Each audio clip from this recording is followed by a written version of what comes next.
Hello everybody, it's Krish Kandaya here and welcome to another edition of FAQ, Faith and Quarantine. Over the last 30 days we've looked at all sorts of huge topics. We've looked at prayer and leadership and anxiety, what you can learn from the story of Noah or David, wisdom for living well in lockdown and beyond, and today we're starting a brand new series. We're looking at how to find hope and meaning in the middle of this meaningless, crazy lockdown. I think we're seeing some massive changes in our culture right now. There's been, I suppose, relational questions asked of us, like what's going to happen to our loved ones? How can we find ways to connect with people that we're distant from? And that's raised all sorts of questions about loneliness and family and who's in the family and who are our neighbours. We've seen some, I suppose, emotional changes as we kind of get to grips with spending time on our own or dealing with mass bereavement. What about all these deaths that we're hearing about or infections that we're hearing about day by day? That's raising huge emotional questions in us. But also we're raised up by emotional and, I suppose, intellectual changes. Existential questions are being raised about what is life for? What do we do with ourselves now that we've got this lockdown, this new experience, this kind of global pandemic? And I think these questions are absolutely vital. These existential questions are really important for us to grapple with right now. And we're going to look at a part of the Bible over the next 5 days that many people either don't know exists or don't understand how to interpret. And I believe this part of the Bible could really help us with those existential questions.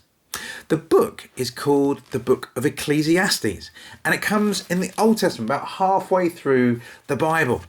And it's often misunderstood because it raises such thorny, difficult questions, but they're exactly the kind of questions we need to grapple with in this day and age. And as normal, as is the custom on our show, we read a bit of the Bible, we make comments as we go, and then we see how we can apply it to our daily lives. And you might be someone that is new to faith, you're not sure what you believe, you're one of those people that has started praying for the first time in lockdown. Apparently a fifth of the population has started praying in lockdown. Or maybe you're one of those people that's nipped into those back of those Zoom calls or Facebook live church services, wherever you are. Or you might be a kind of existing believer, someone who's been a Christian for a long time and yet you've still got questions. Well, my prayer, my hope is through looking at this part of the Bible, you might get some inspiration, some encouragement and some help. And as always, if you've got questions or ideas, please leave me a comment and don't forget to like and subscribe. Right, I'm going to read it to you from Ecclesiastes chapter 1, verse 1. The words of the teacher, son of David, king of Jerusalem.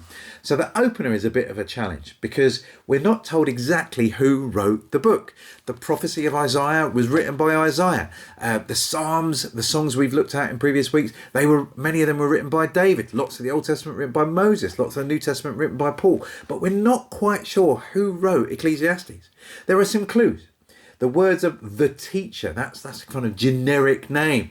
And it means that maybe they don't want to be identified. Maybe they don't want you to know who wrote it. So they're writing under this nom de plume, this name for writing.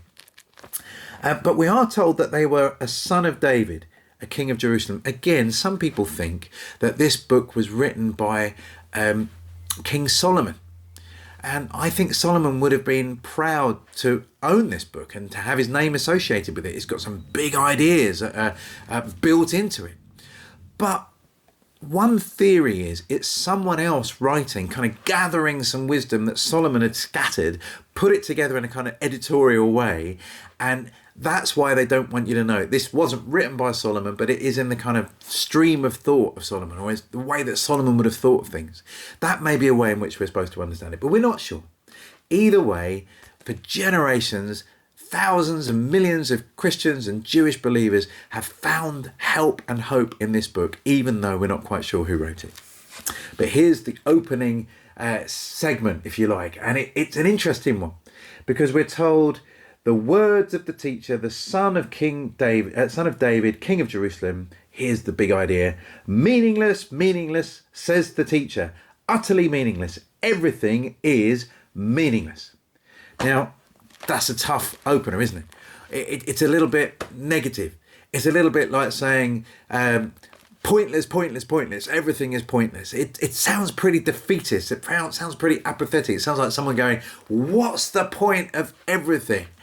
And that can sound like a kind of grumpy, angsty, potentially teenager who won't do their homework or can't be bothered to get a job. There's no point to anything. These words can really help us because they're recognizing the reality of how many people feel.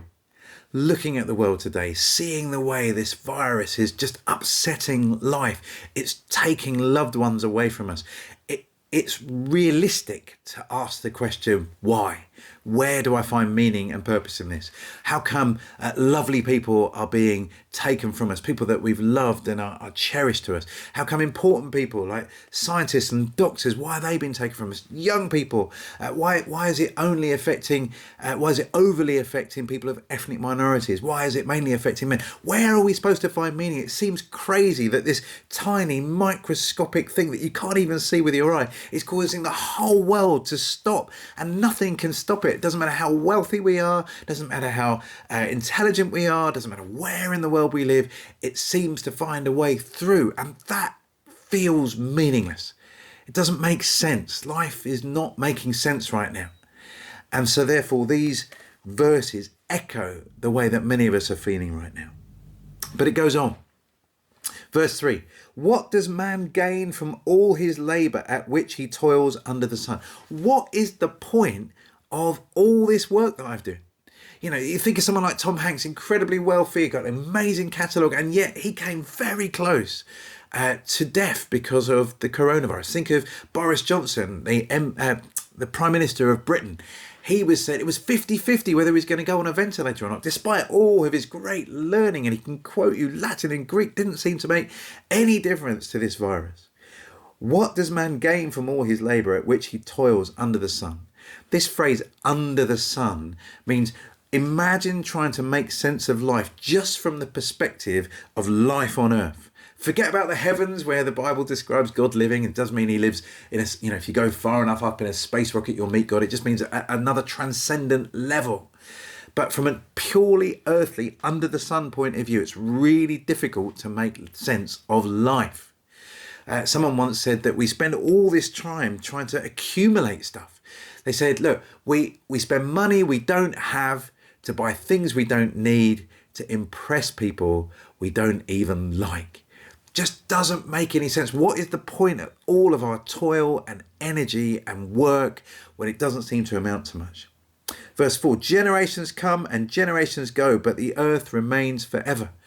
We've been out in nature whenever we can as part of our kind of daily exercise routine. And we notice that the sun rises and the sun sets, verse 5, and hurries back to where it rises. The wind blows to the south and turns to the north. Round and round it goes, ever returning to its course. All streams flow into the sea, yet the sea is never full. To the place where the streams come from, there they return again.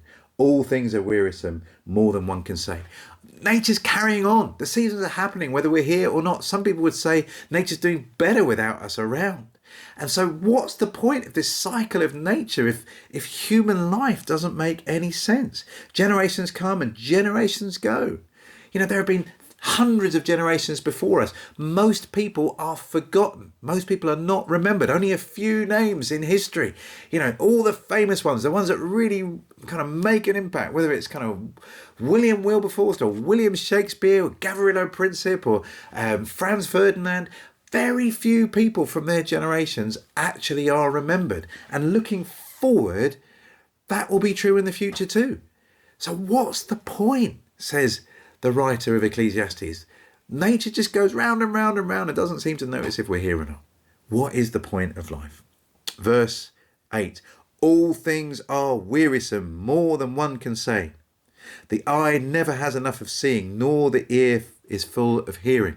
I don't know how much Netflix you've been binge watching or how many podcasts you've been listening to over and over. No matter how much I see, I still want to see more. I never watch the show. That means I never need to watch the show again. I never hear the podcast. It means I never need to listen to anything ever again. It doesn't seem to matter. I'm just continually hungry for more information, more ideas, and it never seems to satisfy. What has been will be again. What has been done will be done again. Verse 9. There is nothing new under the sun. Is there anything of which one can say, look, this is something new? It was here already, long ago. It was here before our time. There is no remembrance of men of old, and even those who are yet to come will not be remembered by those who follow. It's pretty pessimistic, isn't it? No one from the past, hardly anyone, a minuscule fraction of the population are remembered from the past. And when you look to the future, that's probably going to be true too. Very few people are going to be remembered. So what is the point of life? Why do we bother? This writing is so pessimistic. It forces us to confront our own mortality. And that is so hard. Here is the brutal statistic. 1 out of every 1 person is going to die. And very few of us will be remembered. So what is the point of living? I wonder whether this coronavirus, whether this lockdown, this global pandemic is forcing us to confront some really tough existential questions. And so these words might resonate with you more than they ever have done before. It's like the bird song. It was always there. But now things are so much quieter. We're hearing the bird song maybe for the first time. Friends of mine have started to become ornithologists, trying to identify various bird songs because it's so loud. But it was always there. We just didn't notice it. The same is true with these questions. These existential questions have been there in the back of our minds, but maybe due to solitude, silence, and isolation, there's more space in our minds for us to listen to them. And so it could be that in this most difficult and darkest of days, you might hear the whisper of God, that God wants you to face these questions because they're like a wake-up call. They're like, if you see a hysterical person in a movie sometimes, and I don't know if this is appropriate anymore, but you sometimes see a slap on their face to wake them up from this kind of delirium that they're in. And it could be that this coronavirus moment, however terrible it is, could still be a wake-up call to us, that we might understand what life is all about and we actually confront these big questions. I remember watching a movie called Dead Poets Society. It shows you how old I am. It made a big difference on me. And at one stage, I think I wanted to be an English teacher because of it. But you've got this incredibly inspiring English teacher played by Robin Williams. And he quotes Henry David Thoreau from a book called Walden. And in that book, Henry David Thoreau he's escaping from the information technology overload he was experiencing in his day. His experience was he couldn't cope with the train lines that were coming through North America or the telegram. It felt like too much information. Man, would he have struggled today. And so he goes to a little retreat in the woods. He goes and self-isolates so that he can be alone with his thoughts. And this is the quote that really struck me. He says this: I went to the woods because I wished to live deliberately, to front only the essential facts of life and see if I could not learn what it had to teach, and not, when I came to die, discover that I had not lived. Wow, this guy self-isolates so that he can make sure that when he came to die, he hadn't missed living. Is it possible that in the middle of all that's happening right now, and however hard it is, it could be an opportunity for us to face life and death so that when we come to the end of our lives, we don't find out that we never really lived? I believe God has gifted this book of Ecclesiastes, and it can help you. If you're wrestling with faith, wrestling with doubt, whatever it is you're at, these questions can help us see just how much we need God and how gracious God is, that even though we've been distracted for so long, now that we're forced to be alone with our thoughts, he's still willing to reach out to us. In a very famous African theologian, Saint Augustine, from many centuries ago, he said this: our hearts are restless until we find rest in thee. In other words, there's been something missing from our lives, and maybe we've filled up our lives with busyness and pleasure, but now in lockdown, we realize there's still a restlessness in us. And we will only find that restlessness quenched and dealt with as we come to God. We'll find rest in God. And God is incredibly generous, because even though we've been ignoring him for so long, he still wants to invite us to find rest with him, to find peace, to find purpose, to find meaning. And if you want to find out more about that, then please come back tomorrow. We'll look at another chapter that helps us understand why this might be a reset moment to find out who we are, why we're here, and what we're supposed to be doing with life. I believe that God wants us to know him, even in the middle of this existential anxiety. It's been a pleasure. If you've got questions, got comments, do let me know. Love to hear from you. Talk to you again soon. Thanks. Bye.